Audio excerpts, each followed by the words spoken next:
Hello, I'm Jessica Lobes, partner and Texas practice manager at Rathbone Group. Today on subrogation, we will be discussing how Texas courts put a move on your case via their expedited dockets and can cause mass confusion when it comes to a standby trial docket. Let's begin with the procedural rule. Texas Rule of Civil Procedure 169 applies to all suits which affirmatively plead that the suit seeks less than $250,000 in monetary relief. So why does this matter? Most auto subrogation cases fall under this rule, with most seeking less than $250,000.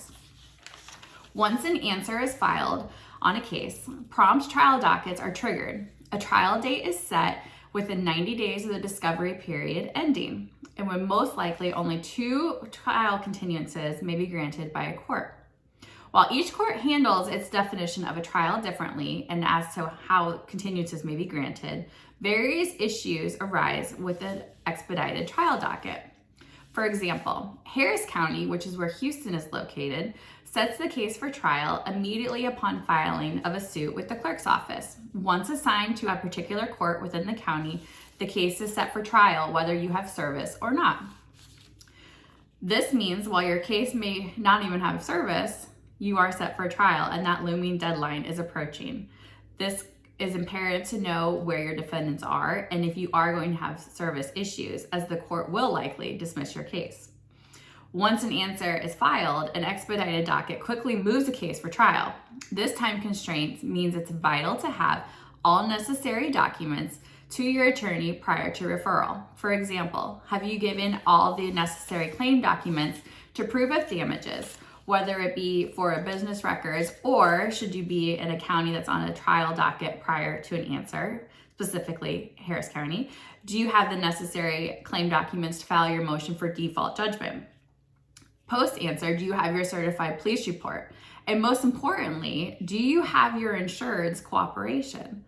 Or if it is in person, is your insurance adjuster likely to appear or has the ability to appear? All these issues are things to consider when filing a case in Texas, given the expedited docket. While the time frame seems short, one very positive impact is that it drives settlements.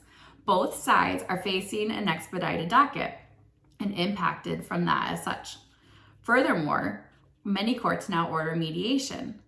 Again, driving settlement discussions early on and resolving your cases quicker while not having to spend the time and expenses associated with litigating a case. Now, once you've made it to your trial date, the next impact you may face is a standby trial docket. Now, the most question we are asked when talking to a client or an insured is, what is a standby docket? And it is exactly just that. You are on standby for trial. We are always faced with a little chuckle to that to say, well, what do you mean I am on standby? Your case is literally on standby and can be called at any time within a 1 week to 2 week period, depending on the court. At Rathbone Group, we face these dockets on a weekly basis, specifically in the larger counties of Dallas and Harris. These are notorious for placing your case on a 1 to 2 week standby docket for both their jury and non-jury trials.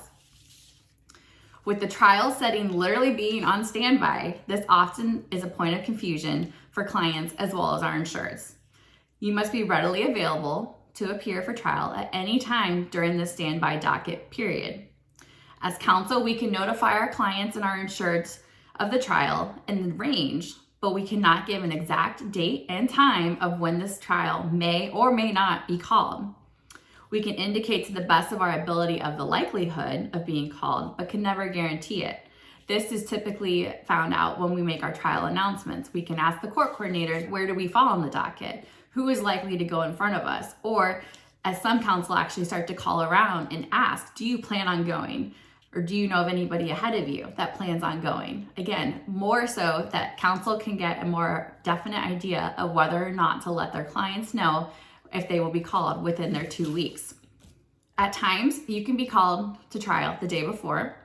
You can be called the morning of to appear that afternoon, or at times you can be called at 4 p.m. on a Friday and be told to have your case ready to go at 8 a.m. on a Monday. This can cause a chaotic last rush when ensuring that a client representative can appear or whether our insured can appear. Many insureds are very hesitant to be on a 2-week standby docket, given their own work constraints as well as childcare commitments. With this type of trial docket, open communication lines are a must between counsel and their client. While challenging, standby dockets can positively impact your case. These trial dockets drive settlements. Opposing counsel is dealing with the same time restraints and commitments that we are, and perhaps they have an appearance conflict and need to open those settlement discussions more, perhaps coming off a claim denial or a lower settlement offer.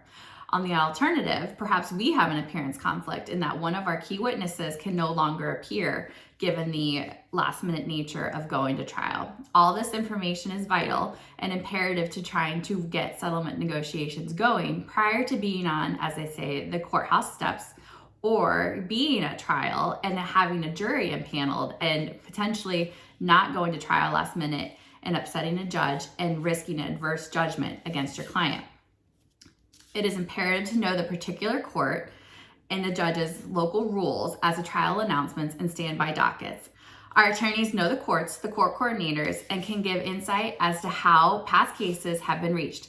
Does the judge go in numerical order from oldest to youngest on the docket, or does the court skip around, or do they like to clear out cases that they think will be quicker on their docket? All of this is vital in who your attorney knows and the experience that they have. We appreciate you tuning in today on our expedited dockets and standby rundown. I'm Jessica Lobes, and that's the long and short of it.